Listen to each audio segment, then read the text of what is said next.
Olá, boa noite. Boa noite. Temer comemora a decisão que barrou denúncia e diz que verdade venceu.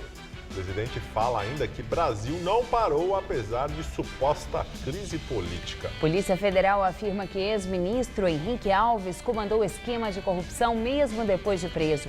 Hoje, 2 ex-assessores diretos de Alves e um funcionário do Ministério do Turismo foram detidos. Ex-governador Sérgio Cabral será transferido para Campo Grande. Por segurança, a data não foi informada. Ministros batem boca em sessão do Supremo. Gilmar Mendes diz que Luiz Roberto Barroso soltou José Dirceu. Ministro rebate e diz que Gilmar é parceiro dos lenientes com a criminalidade. Você acompanha essas e outras notícias após o intervalo. Até já. Um coronel da Polícia Militar do Rio de Janeiro foi morto hoje. O carro em que ele estava foi atingido por 17 tiros de fuzil durante um arrastão na zona norte da capital fluminense. Luiz Gustavo Teixeira era comandante do 3º Batalhão Militar do Rio e voltava fardado de um evento da corporação quando os ladrões iniciaram um arrastão na rua Ermenengarda, no Meier. Os criminosos, que estavam em um carro preto roubado, começaram a atirar no momento que identificaram o coronel e o motorista dele em um carro oficial descaracterizado. Moradores do bairro fizeram imagens do momento em que a rua é fechada pelos bandidos e os tiros começam. Outros registros feitos por moradores mostram quando militares chegam para prestar socorro ao coronel e ao cabo. Luiz Gustavo Teixeira tinha 48 anos e foi atingido por pelo menos 2 dos 17 disparos de fuzil contra o carro dele. O PM chegou a ser socorrido no Hospital Municipal Salgado Filho, mas não resistiu. O motorista dele permanece internado. E hoje, o presidente Michel Temer sancionou o projeto de lei que torna crime hediondo em todo o país o porte e a posse ilegal de armas de fogo de uso restrito às Forças Armadas, como fuzis, metralhadoras e submetralhadoras. A sanção ocorre em meio às ações das Forças Armadas no Rio para o combate ao crime organizado. Apesar disso, Temer vetou integralmente o projeto que autorizava a posse de armas de fogo para agentes de trânsito em todo o país, a pedido do Ministério da Justiça. O Departamento Penitenciário Nacional confirmou a transferência do ex-governador do Rio, Sérgio Cabral, do PMDB, para a Penitenciária Federal de Campo Grande, no Mato Grosso do Sul. Por segurança, a data da transferência não foi informada. Na terça-feira, o juiz Marcelo Bretas, responsável na primeira instância pela Lava Jato no Rio, autorizou que Sérgio Cabral seja levado para um presídio federal, atendendo a um pedido do Ministério Público. A defesa do ex-governador entrou com um recurso para mantê-lo no Rio, o que foi negado. As regras em presídios federais costumam ser mais rigorosas. Em depoimento a Bretas, Cabral chegou a dizer que o juiz deveria conhecer sobre joias, já que a sua família teria negócios com bijuterias. O juiz rebateu e disse que a informação é o tipo da coisa que pode ser entendida como ameaça velada. Que não se lava dinheiro comprando joias. Vossa Excelência tem um relativo conhecimento sobre o assunto, porque sua família mexe com bijuterias. Se eu não me engano, é a maior empresa de bijuterias do Estado. Então, Vossa Excelência conhece essa... Eu discordo da sua... São as informações que me chegaram. Bom, eu acho melhor fazer pergunta, porque eu não quero que o senhor conte histórico da minha família. Não, nem estou interessado em saber o que Perfeito. O senhor... Ao todo, o ex-governador é réu em 16 ações penais. Na Lava Jato, ele foi condenado em 3 processos. Somadas, as penas chegam a 72 anos de prisão. Um dia após a vitória na Câmara dos Deputados, que rejeitou a denúncia contra o presidente Michel Temer, as atenções se voltaram para as reformas na área econômica. A avaliação é que o governo saiu enfraquecido e vai ter dificuldade para aprovar medidas impopulares. Num vídeo postado nas redes sociais, Temer comemorou a decisão de ontem e disse que a verdade venceu. Hoje de manhã, antes de ir para o Planalto, ele publicou um vídeo nas redes sociais em que agradece deputados por terem rejeitado a denúncia, impedindo que o processo que o acusava de obstrução à justiça e organização criminosa seguisse para o Supremo Tribunal Federal. No fim, a verdade venceu. Prevaleceram as garantias individuais e institucionais da nossa Constituição. À tarde, em um evento no Planalto, disse que a suposta crise não parou o país. Vejam que nesses últimos 5, 6 meses, sem embargo de uma suposta crise política, né, que penso tenha seu final no dia de ontem, mas sem embargo dessa suposta crise política, o Brasil não parou. A vitória na Câmara teve um gosto amargo para o governo. O número de votos favoráveis a Temer, 251, foi suficiente, mas ficou abaixo do que era esperado.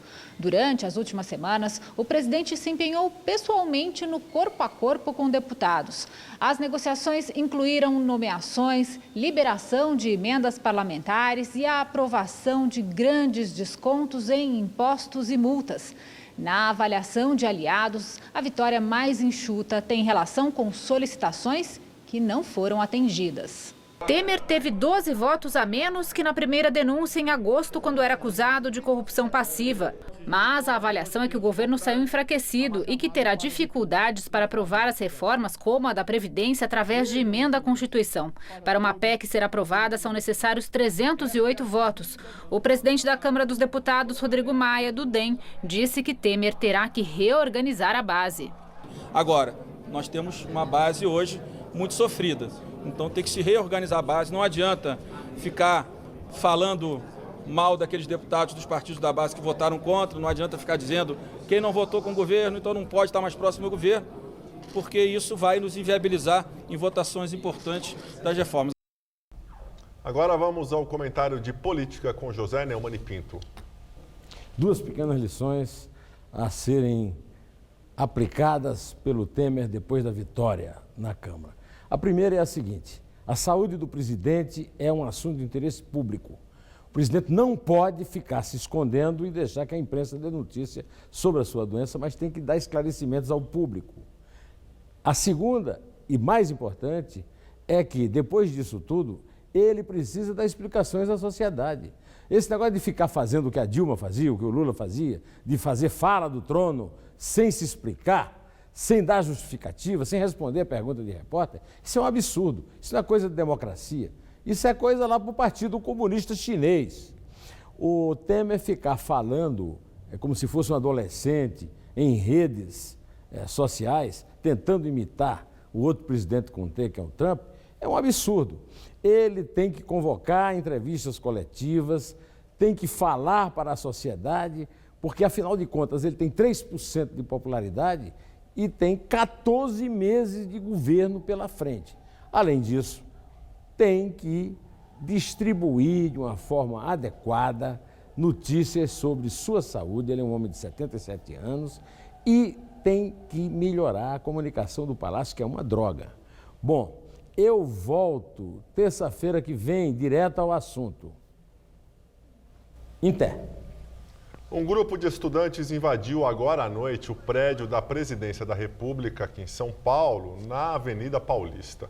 Os manifestantes reivindicam o fim dos cortes feitos pelo governo Michel Temer no orçamento das universidades públicas do país. A Polícia Militar foi acionada para bloquear a entrada de outros manifestantes no espaço e negociam a saída pacífica do grupo. O ex-deputado Eduardo Cunha, do PMDB, e o doleiro Lúcio Funaro, apontado como operador de propinas do partido, se encontraram na Justiça Federal de Brasília durante o depoimento por videoconferência de Fábio Cleto, ex-vice-presidente da Caixa Econômica Federal, que está preso em Campinas. Os três e o ex-ministro Henrique Eduardo Alves, também do PMDB, são réus na Operação Sepsis, desdobramento da Lava Jato, acusados de participar de um esquema de corrupção para a liberação de recursos do FI-FGTS, Fundo de Investimento da Caixa. Esta foi a primeira vez que Cunha e Funaro ficaram frente a frente desde que a delação do doleiro foi divulgada pela imprensa. No depoimento, Fábio Cleto afirmou que sua indicação para a vice-presidência da Caixa foi feita por Eduardo Cunha e aprovada por Henrique Alves. Ele disse também que Cunha ficava com 80% do valor arrecadado nos esquemas de corrupção. A Polícia Federal diz que o ex-ministro Henrique Alves, do PMDB, comandou o esquema de corrupção mesmo depois de ser preso em julho. Hoje, 2 ex-assessores diretos de Alves e um funcionário do Ministério do Turismo foram presos em operação da Polícia Federal. Segundo a investigação, Henrique Alves continuou a comandar os esquemas de desvios de recursos públicos em prefeituras no interior do Rio Grande do Norte. Para a Polícia Federal, Alves tentou fraudar licitações e ocultar bens por meio de transferência para terceiros, principalmente familiares. O ex-ministro do Turismo de Dilma e Temer e ex-presidente da Câmara dos Deputados está preso na Academia da Polícia Militar em Natal desde julho, acusado também de receber propina pela obra do estádio Arena das Dunas, na capital potiguar. Hoje, 2 ex-assessores dele e um funcionário do Ministério do Turismo foram presos. Também foram realizadas buscas na sede da pasta em Brasília. Em Natal, os agentes da Polícia Federal estiveram no apartamento de Henrique Alves, onde também foram realizadas buscas e apreensão de documentos. Segundo o Ministério Público Federal, filhos de Henrique Alves também estariam envolvidos no esquema de lavagem de dinheiro. Eles teriam ajudado a ocultar recursos frutos de corrupção. Essa constatação teria vindo por meio da interceptação de uma conversa telefônica. O MP também investiga se a mulher de Alves encomendou um laudo falso para ajudar o marido. Em uma conversa que foi interceptada com autorização judicial, Laurita Arruda pede para um ortopedista um atestado médico que aponte o mais alto grau de uma bursite no ex-ministro. De acordo com a investigação, o documento foi usado pela defesa de Henrique Alves para evitar a transferência do político de Natal para Brasília. O Ministério do Turismo informou que vai exonerar Norton Mazera, que foi preso hoje. Em nota, o Ministério informou que colabora com a investigação. O advogado de Henrique Alves, Marcelo Leal, disse que não comentaria o caso.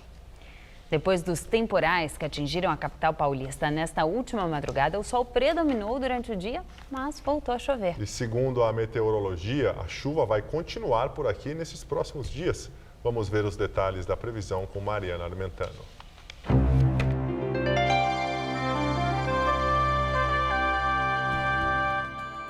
Até o final de semana, a previsão é de chuva forte, até em forma de temporais, com raios e ventania em todo o estado de São Paulo, inclusive aqui na região metropolitana. Para essa próxima madrugada, teremos mínima de 18 e máxima amanhã à tarde de 28 graus. No fim de semana, o tempo continua estável e bastante abafado. No sábado, a máxima prevista é de 30 graus e no domingo vamos ter temperaturas entre 18 e 27 graus por aqui. O prefeito de São Paulo, João Dória, do PSDB, demitiu mais um secretário hoje, segundo informações do jornal Folha de São Paulo. Em 10 meses, 5 secretários foram demitidos. Depois de várias críticas que a gestão do Tucano recebeu em relação à zeladoria das ruas e praças da cidade e dos serviços de lixo e varrição, o prefeito decidiu demitir o secretário adjunto das prefeituras regionais, Fábio Lepic, responsável por esses programas. O substituto de Lepic ainda não foi definido. Ministros do Supremo, Gilmar Mendes e Luiz Roberto Barroso, travaram uma forte discussão em Brasília. Foi durante o julgamento da extinção do Tribunal de Contas dos Municípios do Ceará. O bate-boca começou quando Gilmar Mendes disse que o colega havia libertado José Dirceu. Barroso rebateu, dizendo que ele é quem tinha parceria com a leniência em relação à criminalidade do colarinho branco. A prova de que falta criatividade ao administrador é o caso do Rio de Janeiro. Gente, citar o Rio de Janeiro como exemplo. Você deve achar que é Mato Grosso. Não, é o Rio de Janeiro mesmo. Onde está todo mundo preso. No Rio não estão. Não, mas, sim, aliás, nós prendemos, tem gente que solta. Veja o caso. Solta cumprindo a Constituição. Quem gosta de prender? Vossa Excelência, quando chegou aqui, soltou Zé Dirceu. Porque recebeu indulto da presidente da República. Não. Vossa Excelência julgou os embargos infringentes. Absolutamente, é mentira. Vossa Excelência dizia que é mentira. Aliás, Vossa Excelência normalmente não trabalha com a verdade. Vossa Excelência fica destilando ódio o tempo inteiro. Não julga, não fala coisas racionais, articuladas. não transfira para mim esta parceria que Vossa Excelência tem com a leniência em relação à criminalidade do colarinho branco. Imagine.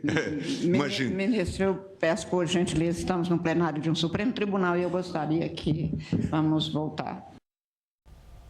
A JBS anunciou hoje que concluiu a venda de sua participação na Vigor Alimentos para a mexicana Lala. A empresa dos irmãos Batista receberá cerca de 786 milhões de reais por 20% das ações da Vigor. Os 80% restantes da empresa, que pertenciam à holding JF, foram vendidos em agosto.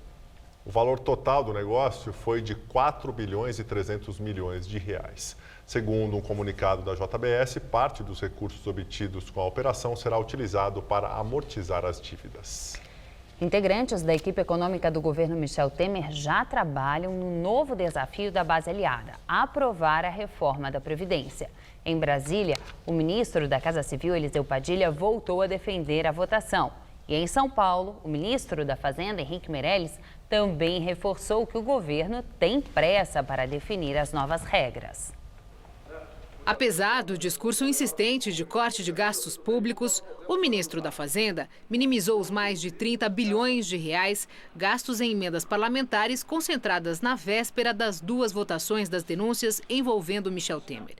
Henrique Meirelles explicou que o pacote de bondades, que livrou por enquanto o presidente da investigação do Supremo Tribunal Federal, não impactou no orçamento. Do ponto de vista orçamentário, do ponto de vista do Ministério da Fazenda, não há mudança nenhuma de orçamento, não há impacto. Nós continuamos com a meta de 159 e a meta de despesas não foi mudada por nada disso. Henrique Meirelles esteve em São Paulo numa reunião organizada pela Câmara Brasil-Alemanha. O ministro falou que a partir de agora começa uma nova fase, que o Congresso vai ter tempo para apreciar outros projetos, como a reforma da Previdência. Meirelles disse que fazer o texto ser aprovado pode dar trabalho e render até discussões, mas espera que tudo esteja definido até o final desse ano. O que é importante é que ela seja aprovada este ano. Por quê? Porque o ano que vem é um ano eleitoral, 2018, portanto é mais difícil a aprovação de uma reforma desse porte no ano eleitoral. Nós vamos defender a reforma na base do projeto que foi aprovado na comissão especial, que é o projeto atual do relator. A reforma da Previdência foi assunto também do encontro pela manhã entre o ministro da Fazenda e o presidente da Câmara dos Deputados, Rodrigo Maia. A conversa com o presidente da Câmara foi muito positiva, as conversas que temos tido já com parlamentares também. E agora o comentário de Josias de Souza, direto de Brasília. Ele fala sobre o arquivamento da segunda denúncia contra Temer na Câmara e o enfraquecimento político do presidente. Depois de comprar o enterro da segunda denúncia criminal da Procuradoria-Geral da República, Michel Temer disse que a verdade venceu. É conversa fiada. O que prevaleceu foi o fisiologismo. A verdade continua encoberta pelo véu da impunidade, que só será levantado quando Temer deixar a presidência e for realmente processado. Até lá, Temer terá de lidar com a nova verdade que o cerca. Ele se tornou um personagem menor, diminuiu entre uma denúncia e outra. Tem agora 251 deputados apoiadores, menos da metade da Câmara. Considerando-se que Temer precisaria de 308 votos para aprovar na Câmara uma reforma previdenciária que sua equipe econômica considera indispensável, o presidente está em apuros. Sobretudo porque seu nanismo tende a aumentar à medida que se aproxima o ano eleitoral de 2018. Temer ficou muito parecido com a personagem de uma história do escritor Josué Guimarães, uma mulher que diminuía diariamente de tamanho. Para evitar que a personagem percebesse o seu encolhimento, os familiares diminuíam as dimensões dos móveis, cerravam os pés das mesas e das cadeiras.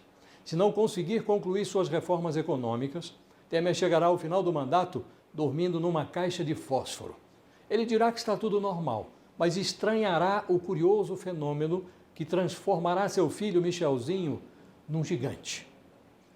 Boa noite. A ex-presidente da Argentina, Cristina Kirchner, negou ter encoberto a participação de terroristas iranianos no atentado contra a Associação Mutual Israelita Argentina de Buenos Aires em 1994. Kirchner é acusada, junto com outros membros de seu governo, de abafar uma denúncia apresentada pelo promotor Alberto Nisman, que morreu em 2015, pouco depois de protocolar o caso na justiça argentina. O atentado contra a sede da AMIA deixou 85 mortos e a comunidade judaica do país atribui ao Irã e ao grupo xiita Hezbollah o planejamento do ataque. Poucos dias antes de ser encontrado morto em seu apartamento, um crime que ainda também segue sem ser esclarecido, Nisman denunciou um acordo assinado entre a Argentina e o Irã em 2013 para investigar de forma conjunta o atentado, que, segundo ele, foi uma ferramenta para encobrir a verdadeira autoria do ataque. Nós ficamos por aqui. A edição de hoje pode ser vista no site do Jornal da Gazeta. Uma ótima noite para você. Tchau, Gabriel. Tchau, até amanhã. Muito obrigado pela companhia. Tenha uma excelente noite. Fica agora com o Rony Von no Todo Céu. Até amanhã.